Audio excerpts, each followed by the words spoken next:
Hello and welcome back to another tier list. This is a special tier list because this is the 75 subs on YouTube giveaway / tier list.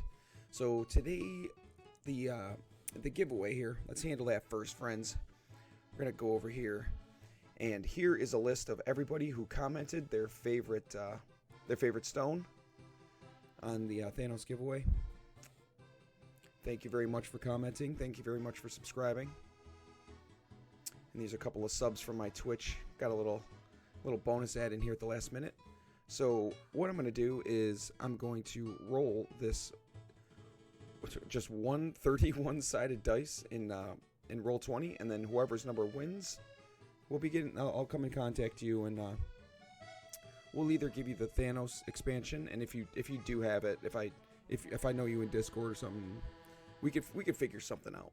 But let's roll this bad boy and get this thank you very much for subscribing giveaway rolled. And the winner is number 20, Brandon T-Mac 19. Brandon T-Mac 19. Congratulations. I wish I could make the font bigger. How do I go like this? Oh, it's made all the font bigger. But Brandon T-Mac 19 was number 20. So congrats, buddy. Way to go, you won. What stone did you pick? Let's take a look. What was Brandon T-Mac's favorite stone?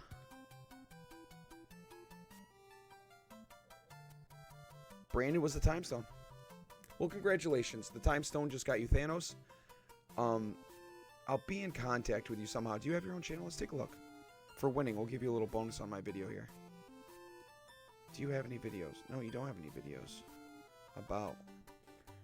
Joined in December 23rd. Well, you won, buddy. If you're in the Discord, let me know, because I'm unfamiliar with your name. But congrats, you won. I'll get a hold of you somehow, and we'll get that out to you. Congrats. Congrats. So let's start our tier list video for today. Let's not save that. I'll go back if I need it. Close this out. Today's a special tier list. We're going to do the two 2-packs with Jaws 2-pack and Alice in Wonderland 2-pack. Both of these sets are, I would have to say, a must-have. Jaws, or the shark in particular, is very good in this set, and Alice is very good in this set. We're going to go over them a little bit here, and we're going to throw them in the almighty tier list. You guys know how it is. You guys know what it be. You guys know what it do. This is not the first time we doing this. Let's take a look at our first victim, the gray-red Quint. Quint is a 2 defense, and his trait is, when Quint becomes exhausted, you may give or move the hunted status card to a rival character. The hunted status card is this right here. You hand it to an opponent, a rival. Any rival, you don't have to be able to see him, just any rival you want.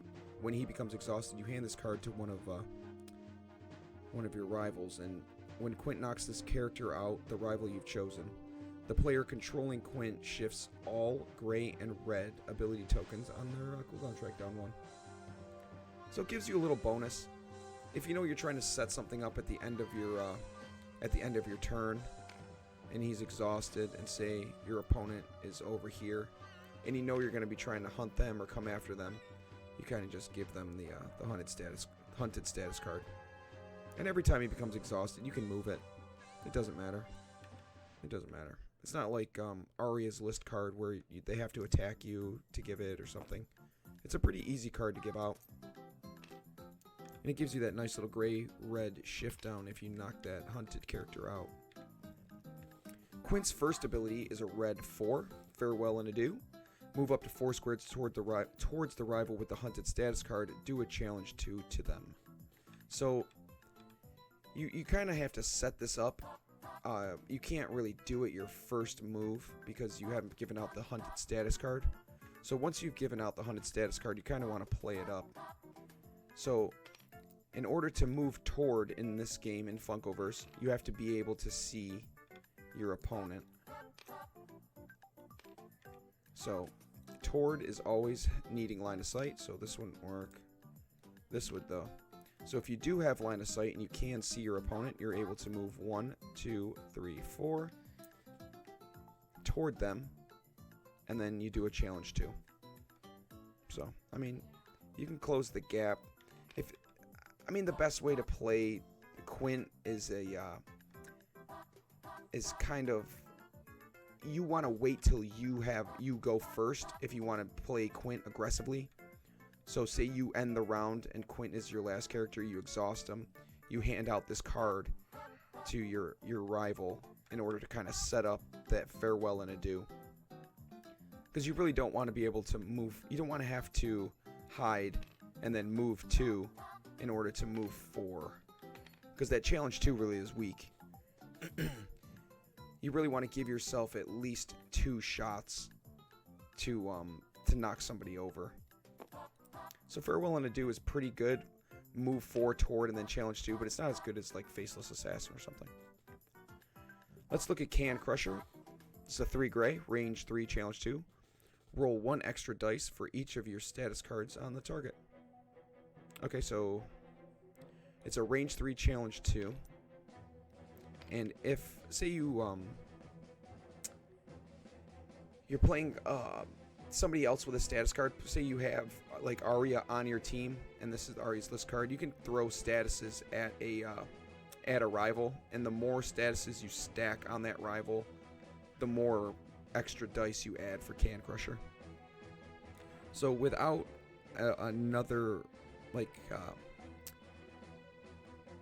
without somebody on your team that also gives status cards, the max you're going to be able to do is a range 3, challenge 3 to the person with the hunted status card, which is okay. Range 3, challenge 3, 4-3.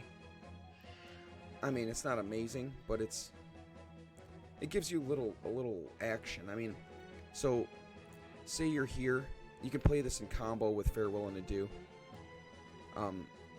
Say you're here and you do the range 3, challenge 2, and you win, then you can close the gap with Farewell and Adieu. Or you can give yourself an option to where you can do the Can Crusher, you can range 3, challenge 2, and if you lose, you don't necessarily have to go after them. You can make another play. Having ranged moves is always, it's always a bonus. I'm more of an in-your-face, close-the-gap type player, so I would be using Farewell and Adieu a lot. I'm not really into the trying to find the right angle for range stuff. I'm not very good at it, but if you can find the range, comboing Farewell and Adieu and Can Crusher is pretty big. Let's look at the third ability. Compare Scars. Stand Quint up, challenge 2. Quint can do this while knocked down. Okay, so I think this is Quint's best ability. So the card means your status is the player controlling Quint or Quint statuses that he himself is applied. It's any status that you apply to your rival.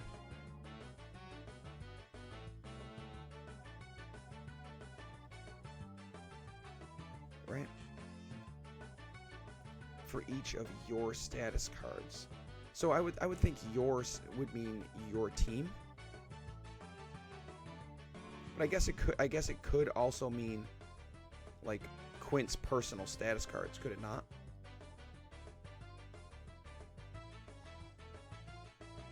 Yeah, it can get a pretty fat challenge for sure. I would think it'd be your team, as in like me personally. If I have Quint on my team, he's mine, so it'd be yours.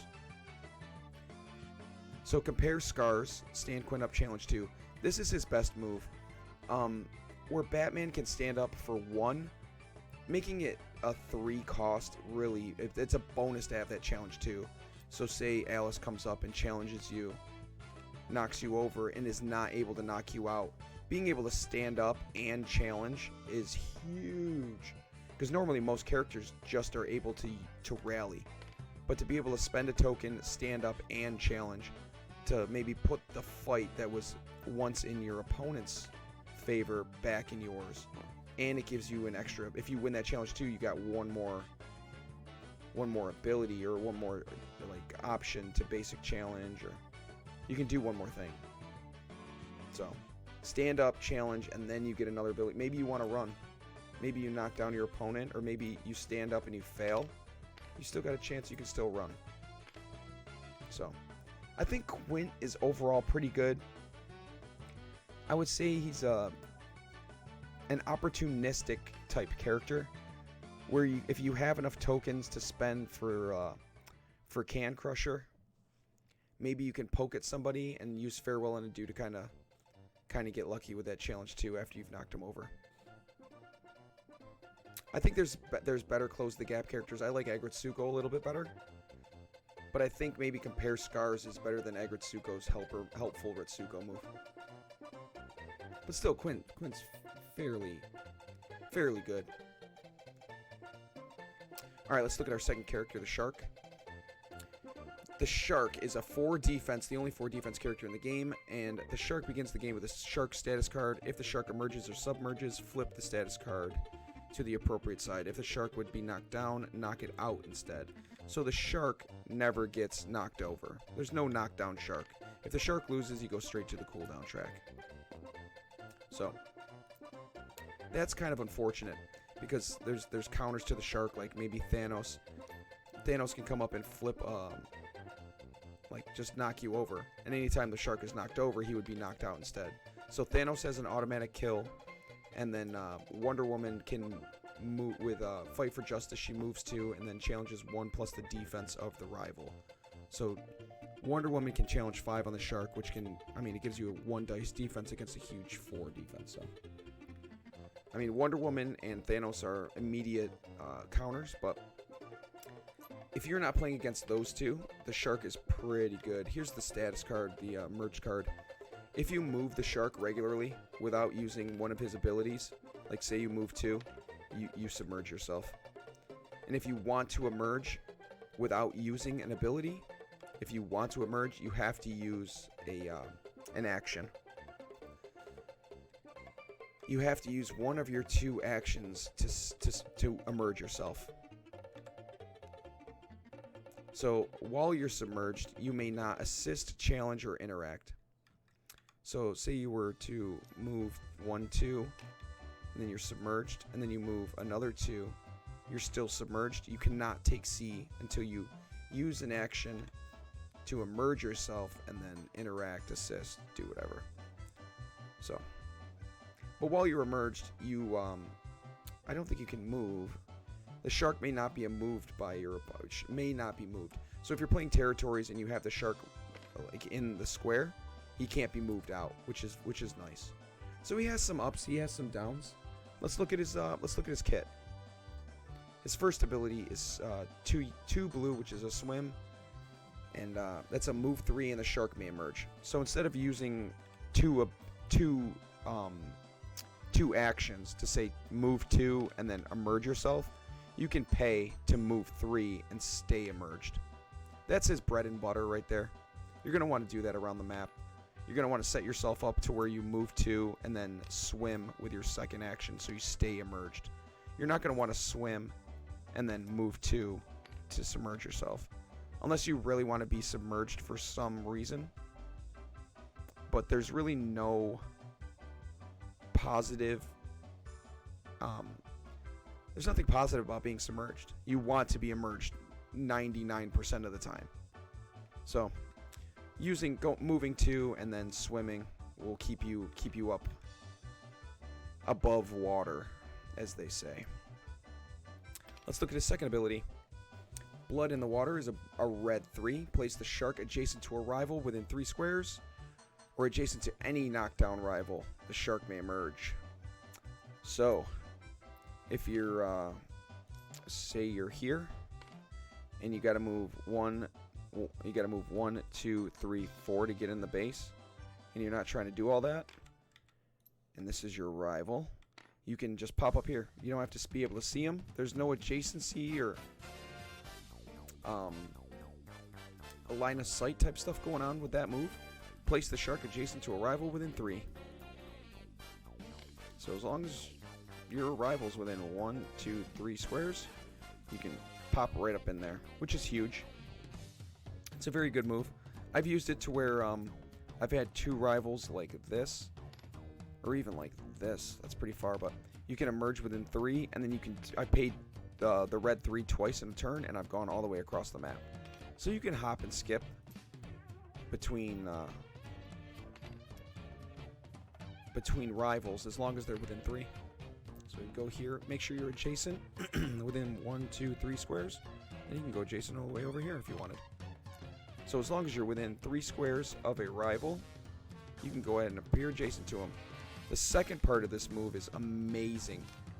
This is what makes Blood in the Water and Jaws just an absolute animal, is the adjacent to any knockdown rival. So if you're having a fight with somebody and you knock them down across the map, say the Queen's your friend, we knock down Quint's our rival, and Quint's already gone, he's exhausted, he can't get himself back up, and you don't think that Jaws can come over and help? Oh, he sure can. He can go anywhere from no line of sight needed, no number of squares needed. As long as the rival is knocked over or knocked down, Jaws can pop up and he's emerged and ready to chomp. If you have the reds, I highly recommend using Blood in the Water to pop up next to a rival and then Jaws to finish the deal. It's a 3 red and a huge challenge 5. 5 dice is ridiculous against just about anybody in the game without Harry Potter buffs or any other type of defensive bonuses. Challenge 5 is almost instant death every time. I think Cheeseman is the only one who's ever rolled a 0 with 5 dice. So take that with a grain of salt. And once you've done your challenge 5, you may place the target in any square adjacent to the shark. So if this was your first challenge, you roll your 5 dice. If you win, you can move your victim, we'll say, anywhere adjacent to the shark, unless you've knocked them out, which is in most cases what you're going to do. You're going to be over here, you're going to use Blood in the Water to come here, and you're going to challenge your 5 to try to knock somebody out. Jaws is a sneaky assassin, I would have to say. You don't want to put him in too much trouble. The 4 dice can mislead you. You're going to roll 1 or 2 bad 4 dice rolls. If you're constantly rolling, you're not going to get crits every time. I'm not going to get crits every time. B-Man's not going to get crits every time. Maybe he will. But sooner or later, the 4 dice isn't going to save you. So putting Jaws or the shark into a bad spot and getting him challenged over and over again and just watching the odds slowly tip in your opponent's favor is a bad idea. You really want to close the gap on somebody who's knocked down and knock them out. You really don't want to give your opponent too many chances to straight knock the shark out. Because remember, he doesn't get knocked down, then knocked out like normal people. He goes straight to the cooldown track for an easy couple points for your opponent. Let's look at our third character for this tier list, Alice from Alice in Wonderland. Alice is a blue-yellow. She's got 2 defense. And when Alice becomes exhausted, you may place the white rabbit minion token in a square that Alice can see. Then Alice may do a move 1 towards the rabbit. So when Alice is exhausted, she's done her 2 things, or she's rallied, whatever. You can place the white rabbit anywhere she can see, as long as you have line of sight. We'll say down the hall, or maybe even in here. You get a little line of sight this way. Would it have to be here? Maybe that wouldn't work. I don't think that would work. Oh yeah, it would. You'd be able to see that, right? For sure you would. So you can move 1 towards it. As long as the move is towards, and you can see line of sight to place, and then you can move 1 towards it. So it's kind of like Batgirl's trait, where you can move 1, but you have to have line of sight for the rabbit. That's pretty much it. I think the rabbit might be a little bit better than Batgirl's trait, because the rabbit will take up a spot. So you're trying to be a real jerk, and you're holding this here, and you don't need to move anywhere. You can place the rabbit here, and your opponent might not be able to get into C to take, say they're set up here. They'd have to fight the rabbit first and figure out a way then to move, then take C. So you can block doorways with the rabbit. There's a couple of things you can do that are a little bit annoying. It's not just for the 1 space. It's like, like I said, Batgirl's trait plus a little bit of a blocker bonus. Her first ability is Curiouser and Curiouser. Choose a token within 3 squares that Alice can see and place her adjacent to it. So you can set up and place your rabbit. If you don't have anybody else with a token or a minion or something, you just place Alice next to something within 3 that she can see. Not points. These are point markers. Different things. But minion tokens, arm token, portal token, right? The portal is a token. Rubble tokens, I would think. So any token within 3, just place her adjacent. That's pretty big, because that it's not technically just the 3 squares. So if I placed it adjacent over here, that's a 1, 2, 3. That's a 4 square move for just 1 yellow. Pretty big. Pretty big. I like her movement quite a bit. Let's take a look at her second ability. Grow larger. Do a challenge 2 to each adjacent rival. Push each adjacent rival and token 1 square. So it's like an AoE. It's like Jack has an AoE. So anybody next to her gets a challenge 2, and you get to push them 1 square. Pretty good, right? Pushes have to be away, so you wouldn't be able to move the shark here and her here. They would have to be away 1 square. The distance between Alice and the rival pushed has to be more than the original spacing. Pushes can also be 0.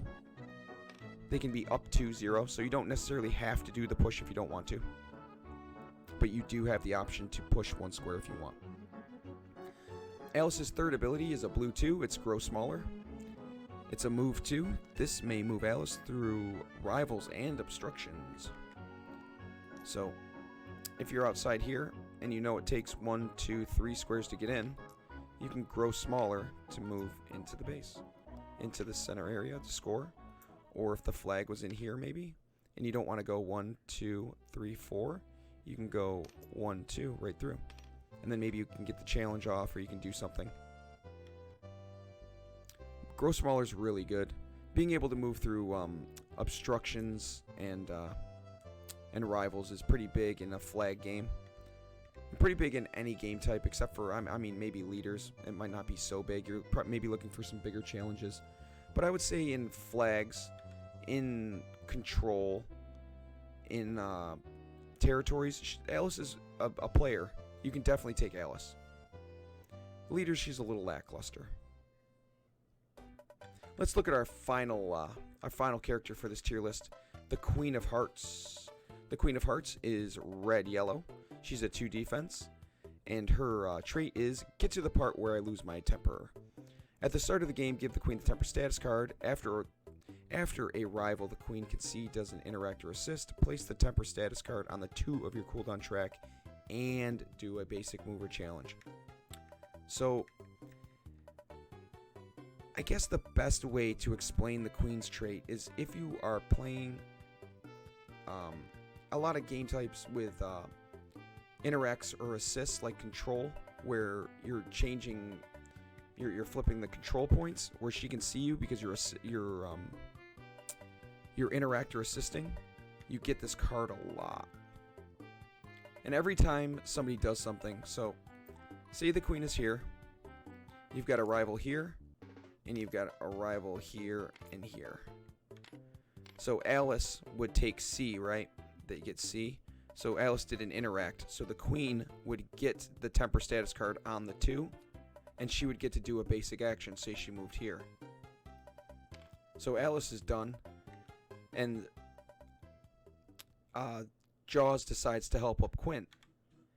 Even if it's the same round, even if it the Queen has already been exhausted, maybe, no matter what, this temper status card would get replaced on the 2, even if it's on the 2. The Queen would get another basic action in the same round.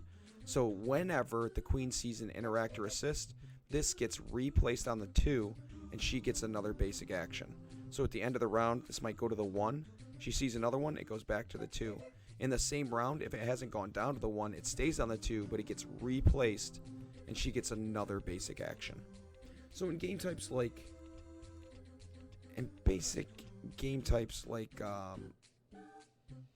or in game types that take a lot of basic actions like control, you can get... oh no, it's a basic mover challenge. I'm sorry. It's not an interact or assist. So in game types like control or something, you can definitely close the gap and try to hinder your opponent from maybe getting those extra points or getting the interact or controls back. But it is just you are right, Souza. It is just a basic mover challenge. So no interact, no assist. But every time she gets angry, every time this gets placed on the 2, she gets a move or an attack. She gets a little hot-footed and hot-tempered. I mean, the status card is pretty good. I mean, having to see somebody interact or assist is kind of a pain. You really have to put yourself out there. You have to get line of sight on 2 or 3 things to where you can see B, you can see D, you can see C. You might not necessarily be able to see A, but maybe that's where you came from. So being able to see the points, being able to see the control markers, is pretty big, because you have to be able to see the interact or assist in order to get the card. Let's look at her first ability. It's a 3 red. It's all for their heads. Challenge 4, and if the queen is angry, decrease this cost by 2. So it'd be, if she was angry, we would pay 1 for a challenge 4. But if she's not angry, we pay 3 for a challenge 4, which still isn't bad. I've seen worse. I've seen other moves that aren't as good. But a challenge 4 for 3 is pretty good. I mean, it's not as good as this. If you're comparing them directly, like a 3 red for a 3 red, and one's a challenge 4 and one's a challenge 5. But this one, it's got the potential to be cut down to 1. A 1 cost challenge 4 is obnoxious. It's so good. Alright, let's look at her second ability. All ways are my ways. Move 1, an ally does a move 2. Then if the queen is angry, they do a challenge 2. So if the queen is angry, and we pay for all ways are my ways, the queen gets to move 1, and then an ally on the board gets to move 2. So say you moved out of your base, and you go 1, 2, 3, 4, and the queen does all ways are my ways to move 1, and then move Alice into the base. You can use the extra movement for a whole bunch of different things. Maybe you're trying to set yourself up to get in here to get the next point. So you're moving your allies around in order to set yourself up for point gathering or territory like gap closing, to where if you can't quite get in there, you're going to use all ways or my ways to get your ally in there. I mean, most of the time I have a hard time getting the temper status card up, so I'm not getting that bonus challenge 2. But if you do get the bonus challenge 2, it's pretty cool to be able to move the queen 1, maybe, and then move Alice in, and then try to fight somebody who's in the territory. So maybe you can clear out the territory a little bit for the queen who's kind of come in next turn and try to offer their heads or something. So using your tank characters with all ways are my ways, like moving your tank into a base or giving Alice maybe a couple extra squares, might be huge in a flags game. I mean, even if you don't have the temper status card, being able to move an ally any type of spaces is pretty big. Her third ability is her Imperial Majesty. Choose a rival or token the queen can see within 2 and move them 2. So we're not going to use Jaws because most of the time he can't be moved. So we're going to call Alice our rival this time, and the queen is here. Choose a rival or token the queen can see within 2 and move them 2. So as long as your rival is within 1, 2... Oh, that's too far. That's 3. So I'd have to be here. 1, 2. As long as you're within 2, you can move them 2. It doesn't say that the move has to keep you within the 2 range. So I would guess that you could just move them any 2 as long as you can see them. So maybe you can move them 1, 2 around the corner. Or maybe you're feeling a little dicey and you move them towards you and you want to fight. You know, there's a bunch of things you can do with the move. It's not a push, it's not a pull, it is a move. You can move them in any direction, you can put them in any square. As long as you can see them and you're within 2 squares, you can do whatever you want with the move. So, that's pretty good. I would think she's best in control and territories. Her always or my ways helps in flags a little bit, but it's not going to be as big as a thing as it is in territories where you're constantly picking up your teammates in the territories. She's getting angry and you're getting that bonus challenge too. That's all 4 of our characters. Let's pull up the tier list and take a look at what we got going on. Alright, so here's our tier list from before. We've got Rose and Ari up top. Is there anything that I wanted to change that I've thought about? Let's take a look. I really have been liking Sophia a lot lately.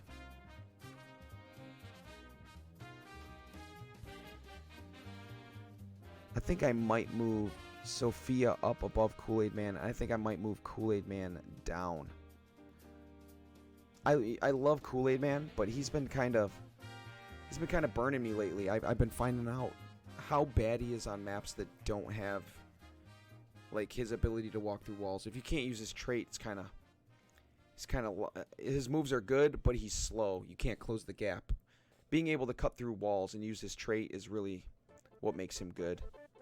So he's pretty situational. Whereas Daenerys, maybe, I don't know. I don't really like Daenerys that much. She doesn't have a bang bang punch. Alright, we'll call it there right now. The Golden Girls have been very impressing me quite a bit lately. So let's start with Quint. I think Quint is somewhere up here. I think you can build a team around Quint. He can be your leader. He can be your assassin. He's a little pricey, but it's well worth it to be able to stand up and fight or close the gap and shoot at somebody. The status card and being able to move gray and red down it is what it is. It's not, his status card isn't great, but it does add that extra 1 dice for the Can Crusher. So, I mean, he's good, but I would take the Joker because he's a better zoner. I would take Harley Quinn. Oof.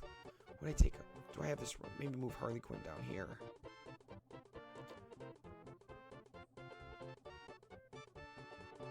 Batgirl's movement's better. The Night King. Yeah, Night King's good there. Okay. So I like Quint right about here. Agritsuko can close the gap and she has a better, her rage I think is better. Batman has to close the gap and now that's a tough call because Batman and Quint are close.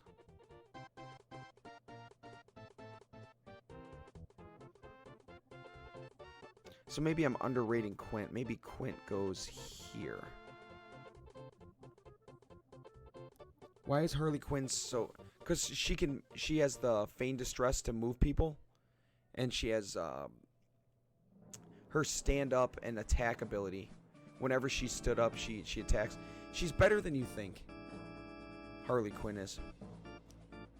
I'll go back and we'll reread the cards later, but I think I'm going to put the Shark... Man, the Shark gets hard countered, but he's so good. So take this into consideration when you're thinking about playing the Shark. If you're playing in a tournament, never take the Shark. If you're playing in a tournament, never take the Shark. Really, Quint is one of my least favorite characters. Not like that means anything. Oh. So if you're playing in a tournament, you can never take the Shark because there are hard counters. But if you're playing randoms and you're playing for fun... Oh, man.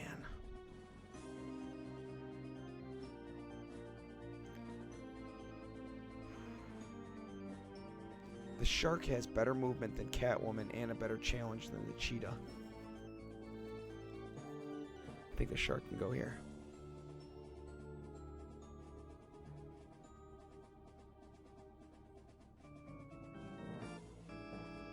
Man, it's tough.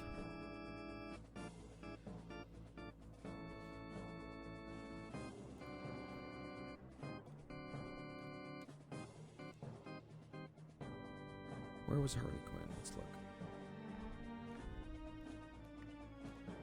Do a basic challenge to each adjacent rival. She's got AoE basic challenge. She's got a pull. And move an adjacent rival 1 square and move Harley 2. So she's got 2 movement things. So she's really good in flags. She's good in territories. She can be good in control. I mean, maybe her only weakness would be leaders. But then she's got Whirlwind, which gives you double basic challenge. And if you get a good item, then you're okay. Okay, so let's go back to our tier list. Where were we at? Okay, the shark. Maybe the shark goes down here. I would take the shark over Catwoman, I think. Or maybe not.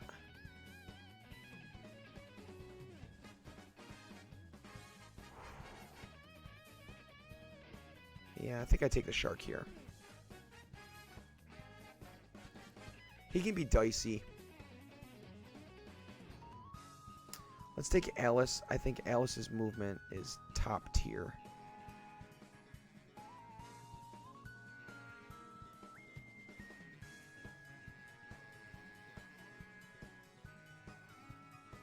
She's got the AoE and movement, but she doesn't really have anything to move anybody else. She doesn't affect the board. She makes the board affect her, I would say. Whereas these two affect the board with a pull. Better than Batgirl, though. Batgirl has Flying Tackle. I think Flying Tackle is a better move than anything in Alice's kit, so I think this is pretty fair. Let's go with the Queen of Hearts. I think the Queen of Hearts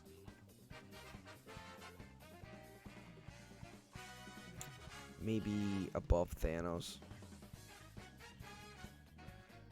I think Sophia with the curse and the call and a hit has better range. Submerged is a bummer for the shark. Yeah, I agree. But if you play the shark right and you have somebody, you can't take the shark if you have only 1 blue. You need blues to play the shark. Maybe that drops them down because you need blues. You can't be messing around with that submerged stuff.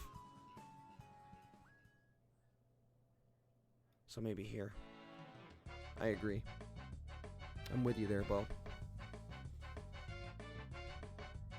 Odd seeing Quint that high and no one ever picks him.